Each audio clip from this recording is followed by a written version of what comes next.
seconds left. The countdown is here to get into game number 3. Match point for one of these teams as we jump into it. Biggest question I want to see right here, who will be going in first pick? Because RRQ Akira has always gone first pick. This time around, the Valley shaking it up just a little bit. Yeah. I wonder if the Valley will just eye for a glue pick by banning out the Grok in this specific slot. Knowing that the carry will be open as well, could be a consideration, as it is indeed going to be the carry. RRQ Akira, are you going to ban out the glue, or are you going to just give it up for the Valley to take? Well, if they do go for the glue ban here, it's just the standard draft that we've gotten used to seeing in the group stages, right? That was also the stage where RRQ Akira actually were able to take down the Valley. Correct. You know, I was thinking, right? Yes, you can go ahead with the glue ban. I feel like both of these two teams, Akira will definitely take the far side again. You definitely feel that the Valley will definitely take the Eve again. It's going to be the battle of the artillery majors once again. And of course, in this case, I feel like it strongly favors the second pick because you get to pick two of these. You draft the Farsa, and then you can draft the Yuzhong immediately to counteract against the enemy artillery mages. Yep. So the Eve is open, one of the stronger heroes to pick up. Maybe they're even considering taking out just the Grok at this point, knowing that how strong it is. So far, whoever holds the Grok wins the game. Yeah, right? that's the one with 100% win rate, especially in the series. Yep. The Grok is just so good, especially for these two teams that really like to go front to back, right? Because it really destroys that proper formation, the front to back formation. So they can prioritize it, but I honestly think, you know, when you have someone like Hoon in the mid lane, you want to prioritize that Eve pick. Because so far in this tournament too, you haven't really seen that much, you know, that many heroes being picked up by Hoon. So still a big question mark as to what his hero pool is. Yep. So now the Grok is open. You can also opt to go for the Yuzhong if you're RRQ Akira. Yep. But then again, there's the choice of the Claude. That knowing that both 1-1 as well as the carry has been banned out, it kind of makes you think that maybe the Claude is a prime commodity for both teams. As well as the fact that it is okay dealing against the Eve because you can get to the backlines with your BMI. And so is the Grok. So this might be the heroes of consideration for RRQ Akira. Hot take right here, RRQ Akira could go for the Grok and also the Yuzhong together, but no, it's going to be a Lapu Lapu and the Grok because the enemy has already selected a Eve. You won't be able to drop the Farsa in, so I feel like as long as you pick the Farsa at your third pick, that should be A-okay. Okay, so again, prime commodity for the Claude. Even when there's the presence of both Grok as well as the Lapu Lapu, you want to pick it up because you don't want to give it to RRQ Akira. At the same time, this is like the stronger marksman that's left in the hero pool. Having both 1-1 as well as the carry banned out means that the stock or the value of the Claude just increases. So what do you answer now if you're facing up against the Lapu Lapu? You go Benedetta, or do you go for something like, so they go Lolita instead, a Shark special for the Valley? Well, at this point, you know, I think RRQ Akira should just go for something like a Lilia, right? You're up against a lot of dive. You have a lot of sustain here. You already have 2 dive heroes. I think getting better mid control is going to be very, very prio here for RRQ Akira, who wants to get the game rolling from the early stage. Lilia becomes just the best choice there when it comes to just wave clear. I agree. Maybe they reserve it, maybe just pick up the Farsa eventually, but yeah, surely Lilia is going to be good for Akira for them to pick up. We forgot about the Valentina already. 2 good ults, the Numenon Blast and the real world manipulation. Valentina has a sort of similar effect, but more so towards a little bit more CC and trading as opposed to just clearing in that mid lane. Now, moving on to the second phase. Hey, we got a quote from Luis himself, the man that was popping off in Game 2. I think when the opponent likes to trash talk, it gives strength for the team, and we stay humble every time because we're from Brazil. Okay. So Brazilians are humble. That's what I'm getting at here. Yeah, me too. That hidden shade towards someone from the Valley. I'm not going to even name names here right It has to be like, I think Hoon. No?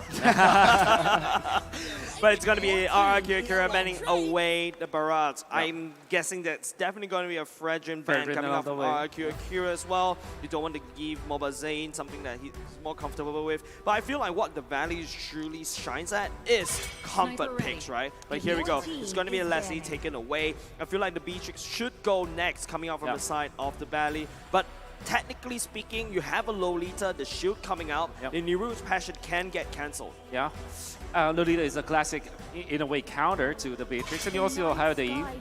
The Esmeralda. Okay, they don't want their Lapu-Lapu to face That's good. unfavorable matchup, as well as the actually all of the heroes here coming up from Akira kind of struggle against the Esmeralda in the laning stage, despite the Esmeralda being a non-meta pick, if you think about it. So yeah, the Valley might even consider banning out Harith this time, although they do have counters to the Harith, they have answers to the Harith. It might be just due diligence to actually ban that out.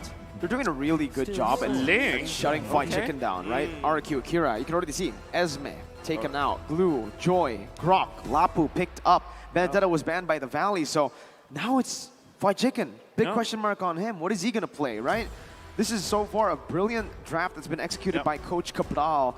That Ling ban, you know, I think, again, they are done with banning the gold laners because they already have a Lolita. They want to be up against a Beatrix and Exactly. a Brody. Yeah. Do they want to take the Fredrin this time so that they deny it away from the Valley, maybe? Yeah, or take it.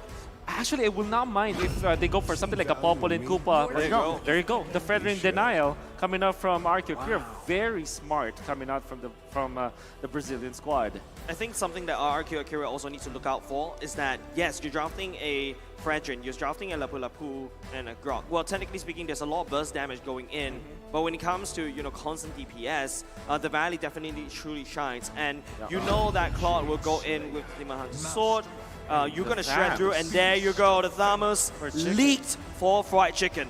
Okay, you need more damage in the early stages. So Mobazane needs a hero that can dish out the damage in the early stages while also like frontline. So it is Karina. going to be Karina. Okay, I think that RRQ Akira can even consider something like a fast-paced marksman, like a Popol and Koopa, in fact, to kind of zone out this Claude and win the laning stage, or even a Bruno, right? So that might be their choice here. Well, But they go standard Beatrix. It's a safer pick, Yeah. right? Yeah. I mean, way more flexible compared to a Bruno that really Yeah. needs to get that snowball going. Although it would be great to see RQ Kira on Bruno, maybe Yeah. with a Neymar skin. Oh right? yeah, that would be yeah. great. Represent. But here, Yui have the drafts Yeah. set already for both of the teams. The Valley here, I think in that second phase, they were really cornered in Yeah. the draft, and that really hurt them. Thamus, sure, White Chicken is really good at it. Exactly. He is comfortable on that hero, but up against the composition coming in from the side Yep. of RQ Kira with so much CC and so many frontline members, it's gonna be really hard for the Valley to melt that down. Very true. You have the flicker to cancel the Numinum Blast if ever it's going to be casted or if ever they find the opening. Fredrin can frontline. You also have that jump coming out from the Lapu-Lapu. Many gap closers coming out from RRQ Akira. Now for the side of the Valley, they wouldn't have enough to protect their backlines. But what they can do, if ever the entirety of RRQ Akira goes for the dive, they can punish the backlines. Here we go. Minion control from the Grok. The Grok block to make sure that the first wave is going to be in the favor of RQ Akira. Welcome to the land of Dawn. Battle for match point here. The Valley and RRQ Akira. The Valley and RRQ both opting to go for orange buff first. Mirror matchup for now in terms of the rotations. I think it's still A-okay. Mobazane going for the Karina tank as usual. But I'm interested to find out more about the EXP matchup. Yeah. Honestly, for me, Thamus versus the Lapu, Takashi is going to have a bit of a harder time early on, but once he gets that Bravest Fighter, I think he should be doing okay. The fried chicken's something that could just like 1v3 everybody, right? So RRQ Brazil, if they really want to make sure that the Takashi has a winning lane, they need to commit way loads of resources at the bottom lane, especially where that's also where the first turtle was spawned. Yeah, that's the thing. Fried chicken, surely, if you go for if you snowball correctly, even with this vengeance, you can really like 1v3, 1v4 the composition of RQ Akira.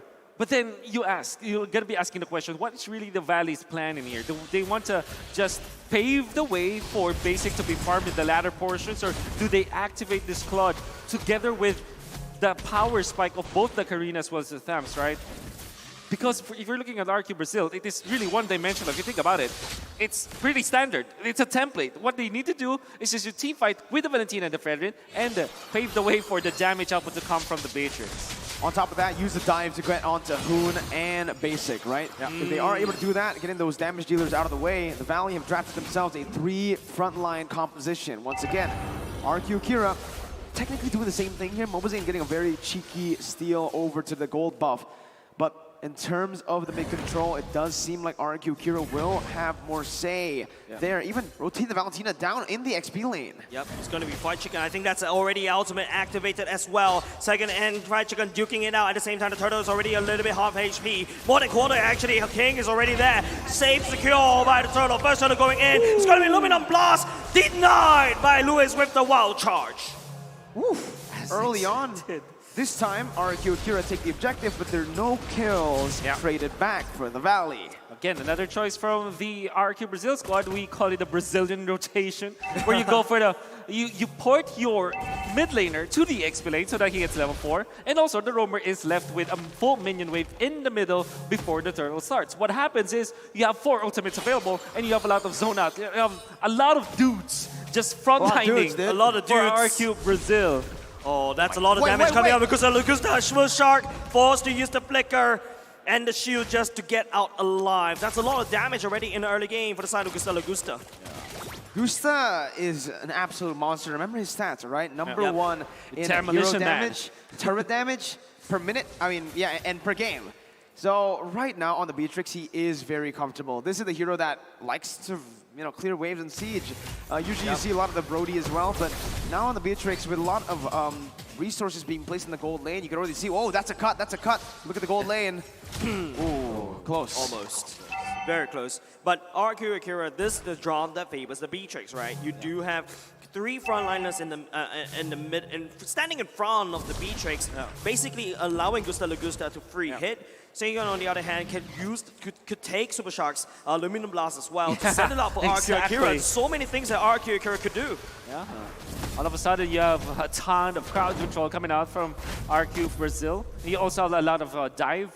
Then again, for the Valley, all they have to do now is make sure that this Claude from Basic will have a better time than his Harith in the latter portions of the game. Well, we do know that the natural scaling of the Claude is much better, and because of the fact that there's a lot of tanks in the side of RRQ Brazil, this Demon Hunter sword pickup coming up from Basic's Claude is going to be valuable in the latter portions of the game. Very. I think valuable is like an understatement, right, Mirko? Yeah.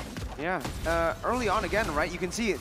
This is what the Grok brings to the table. Let's see. Rapper's Warrior going in. Mobazane takes away the turtle. It is going to be Luminum Blast changing. It is going to be RRQ Akira stuck in a very hard place. But they managed to turn it around. Not enough damage from the side of Hoon to clear it.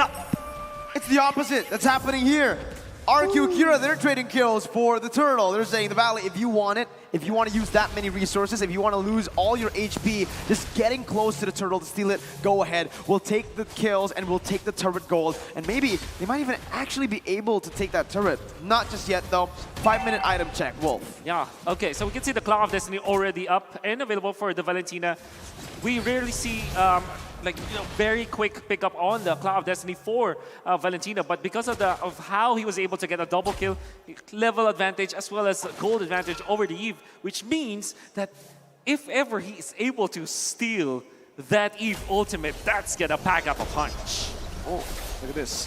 The Valley ties with Onyx Esports at number 1 in the highest KDA with 6.9. So, again, very impressive for a team in the lower brackets with a lot more pressure on them, right? Super nice. Pretty interesting, though. But over the course of these 2 games, I think that is going to rise up, or I mean, KD is going to go fall down. Super Shark caught. Oh, Super Shark get caught out. So many CC. RRQ Brazil giving a CC festival.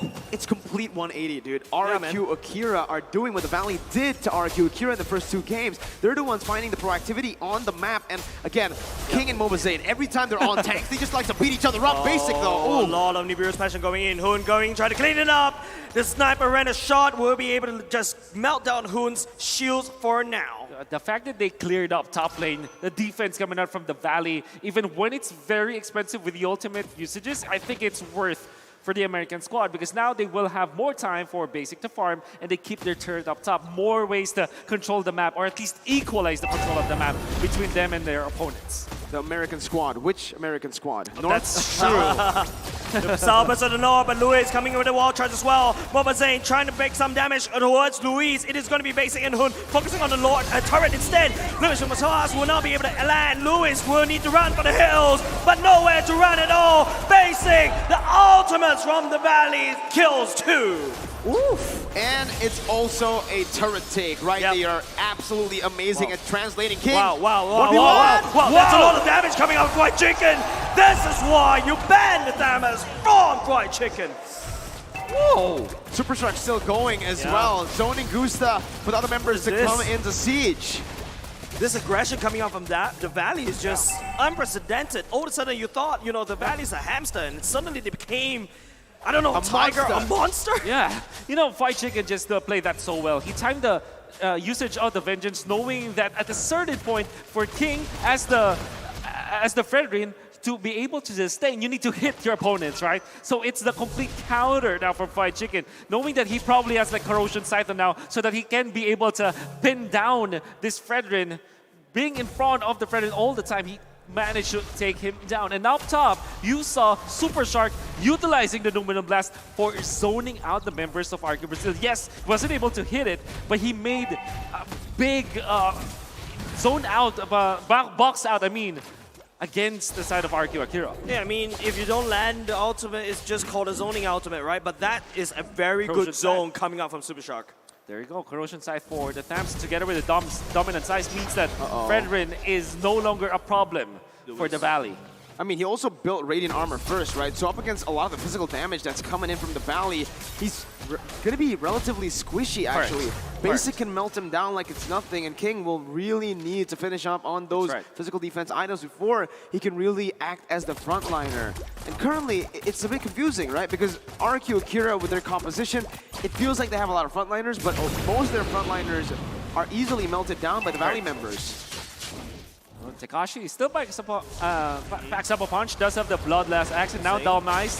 They can now team fight. Yep, the slow going in, the taunt happened by the King as well, and Nibiru Passion just to go away. Mobile Zane just landing a lot of damage against Luis Wanyu, but the Valley, they're sieging up mid lane. They want to crack open the mid. I think that's a big commodity as compared to the Lord.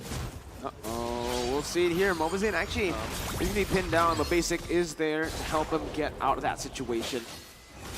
Here, though, honestly, 1,000 gold lead. I think the Valley are doing a great job at actually just playing around with the waves. Yeah. Lord Dance here, forcing RRQ Akira out of their own territory to really contest for the Lord, and it's already very low. It's a little bit low right now, 1/4 HP. I don't think RRQ Wow. Brazil will be able to do anything for now. The Aluminum Blast going in and swing time. Look at the back line. It's going to be Basic, BMI all the way out. Mobile Zane healing for his own team. And there. Basic coming in with the blazing duet at the same time. Tekashi absorbing all the damage, but that is not enough on the aggression of the Valley. 4-0 trade for the Valley.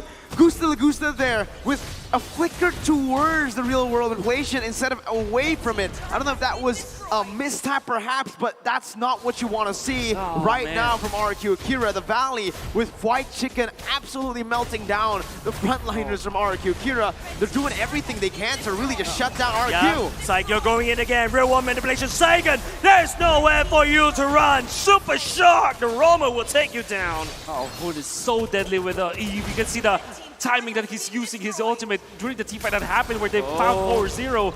And even in the middle, he knows that there's no way for Saigon to get out because the flicker is already burned in the previous clash that they had when Saigon missed the Stone and Numinum Blast, and now the Valley will have so much control of the game. 6.9k. My goodness, Lewis missing that wild charge. Zane absorbing so much damage. It's just crazy. He's just stalling on this Karina tank. He just walks out of there, man. Basic 2, he's feeling it. You can see the recalls, the style right in front has the BMI to go back to. Disrespect, man. And now it's time to take a look at the items again. That really hasn't changed much since we last saw it for RRQ Akira.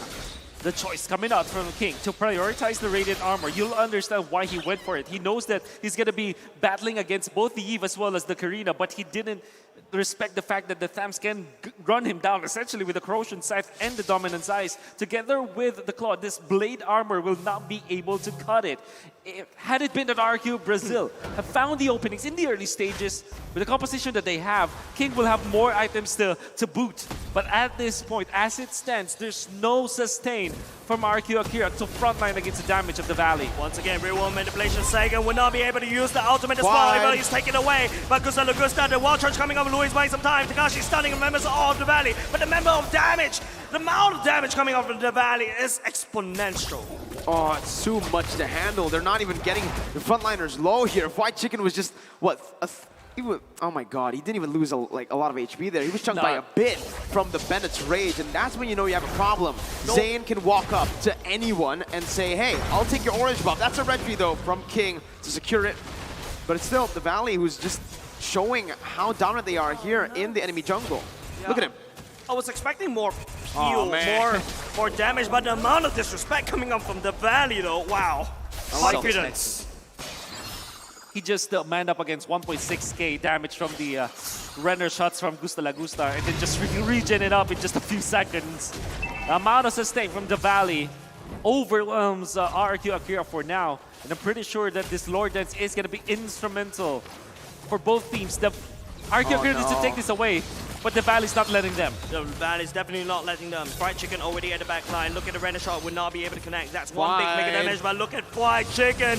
He's tanky and he's hungry. And Moba Zayn coming in with a kill. Luis will be the first one to go down. Who will pick that up? Sagan nowhere to run as well. Why are you doing with, oh, that's a good ultimate coming up with Sagan. But Fried Chicken, oh no, there's nowhere to run. Takashi as well. The Valley kidnaps RRQ Akira, and that is a wipeout! Wipe out in the 13th minute of the game. 9.2k gold lead.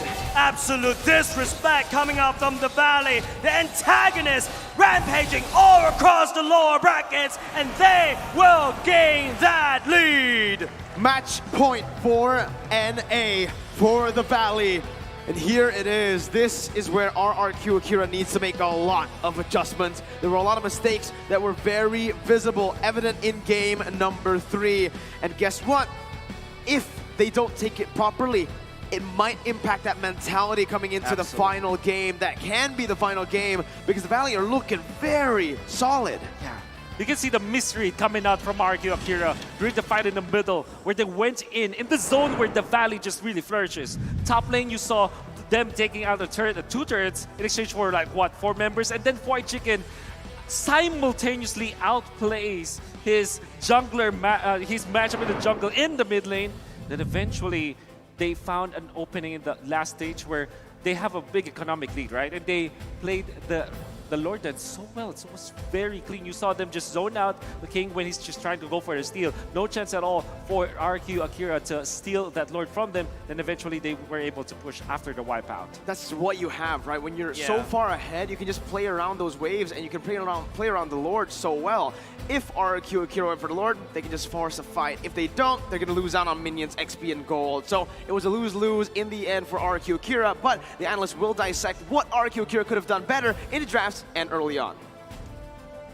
Ayam goreng terlampau pedas. White chicken is too spicy. Game number 3 between the Valley and RRQ Akira is same, but different, but kind of the same. Where this time RRQ Akira gets an early lead, but at 7 minutes, all of a sudden, the Valley came back. Welcome to the Understanding with me, LaFell Leo, as well as Assassin Dave. At 7 minutes, what really happened? I'll have to double down on the fact that Ayam, White Chicken, just finds those angles and just destroys RRQ Akira's plans or intentions all the way. And bangit, the way that Ayam just finds them. And it doesn't even matter who. Like, I've seen him try to take down Luis. I've seen him try to take down Tekash. And even Saigon, 1v1. Yeah, this is, I just gotta say, tonight I'm having spicy nasi ayam, okay? That was too good. That was Chicken solo carry 1 vs 9 gaming right there. Just when I saw, okay, this might be RRQ Akira's momentum going forward, and Chicken dove into the backline and turned everything around. 2 fights in a row at the Lord, and also, I think 2 Lords that actually turned the whole game around.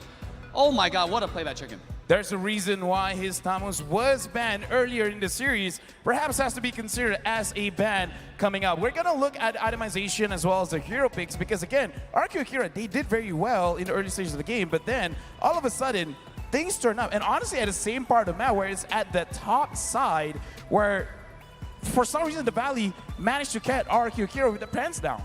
It seems like the XP lane really is the X factor, and it sets the pace for the rest of the game. Despite having a good early start, RRQ Akira kind of stumbled in the mid-game because of the fact that they let Fight Chicken do Fight Chicken things. I want to talk about how in the draft, RRQ Akira locked in both the Lapu-Lapu and the Grok, and that sent a very clear message, and I think that's what made the Tams all the more a sensible pick.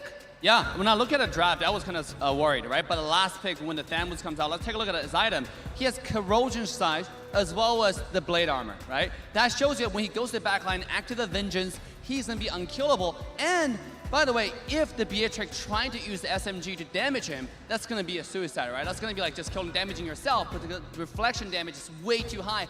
All at the same time, when Thamus activates the ultimate with the build Chicken has, he's going to deal insane amount of damage to the backline carries. You saw how fast Guaka melted. You saw how fast King got melted in the mid lane in the one-on-one. And you're talking about insane. King throughout the whole game. Wolf had his eyes on him, and I can't believe his only defense item was the Blade Armor. He definitely needed more. Yeah, in this game, it's quite hilarious how Super Shark, the Lolita, he was the one that's supposed to be countering the Beatrix, but all of a sudden, it's like Fight Chicken is like, no, I'm the counter to Beatrix. I got the Blade Armor, I got the Vengeance, but now we got to look at the Rich Guy basic, 760 gold per minute, but the carry is Hoon, 48,000 damage throughout the entire fight, while Fight Chicken is doing his own thing anywhere across the map. Whenever there's a big 4v5, 4v3, or any kind of situation like that, Hoon is the one dealing the most damage. Dave, did Hoon sleep well tonight? Or last night? Yes. By the way, for all the fans who are wondering, yes, who did get a little bit of, iffy with the body, hit a little stomach kick, but thank God for the entire care from the team, and he's able to recover. Look at the damage he has, 64%. This shows that entire team is actually doing work together as a unit, especially, again, I gotta give credit to Chicken. You don't see him on this leaderboard, but this dude was popping off, right? Like, I don't know, we're talking about MVP now coming up, right? Like, yeah. Who do y'all think is the MVP? I mean, personally for me, I gotta go with White Chicken because again, he dictated the match because everyone from the Valley did very, very well. But with that being said, that is what we're talking about. That is what we're thinking about. But we gotta look at the visuals because this is gonna confirm the MVP for this game is going over to White Chicken, 3-1-5. Only 57% kill participation. But funny enough, I kind of feel like a little bit more, like maybe 1 or 2 kills. It's not him chasing someone else, it's someone else chasing him. Yeah, it really doesn't tell the whole story. 3-1-5, and again, just half of the kills confirmed by the Valley. It makes sense because sometimes Fight Chicken will bite down onto someone from the back line and then they'll get away. And essentially, that's already a -1. That counts as a -1, and it turns into a 4v5 for the Valley, and that's how they turn this whole thing around. Exactly. Fried Chicken in the early games, his rotation wasn't outstanding, right? Not something that you can say, oh, this is extraordinary, no. But towards the mid-game team fight, that's when he really popped off, right? You point out correctly, Leo, every time he jumped in, he is able to take 1 or 2 out or just push them away from the team fight where they have to recall, they're forced to recall, or just completely retreat away from the fight. Let's take a look at a heat map from 5 to 10 minutes. This guy is all over the place. Okay, here's the thing. Looking at the heat map and I'm trying to think like Fried Chicken. For some reason, we're looking at the heat map. We can say nice things like, oh, he's opening up the map for his team, blah, blah, blah. No, I kind of feel like it's like, where's my kills? At this point, I have like 2 kills. Give me more. Find me food. I'm hungry. That's the other way around. Like usually we're the ones looking for White Chicken. So again, in the first 5 minutes, I assumed that it would have been yellow down bottom. And then again, already he knows his job. He knows where to find, again, the food that he was looking for. And you see here, first turtle, obviously he needs to be there. At this point, I think we were watching this backstage, Dave. Yeah. It was still very difficult for the Valley. They weren't popping off. Absolutely. That's what I said. The early game had me worried watching there. But look at a late game, though, mid to late game team fight when Chicken really popped off. Here, you get to see the team on the top side, and look at this 1-on-1, right? Under the tower kill, 1-on-1 with the Vengeance. And towards the late game here, look at Chicken on the top side, taking out Luis. He was not able to do anything. He forced to use the ult just to waste on nothing, right, in the thing air. And now Chicken come back in and really just delete the entire team. What a play from Chicken. I gotta say, something about that top lane really invites a lot of chaos, really invites a big turnaround. So looking at the game, I really feel like the geography of the map is also something that has to be considered. And looking at both teams in the mid stage of the game, they can't really like lose focus because somehow 7 between to 11 minutes, they kind of like forget the fundamentals. Like, okay, we gotta know where they are because if not, they're gonna engage on us. I think that focus is what RRQ Akira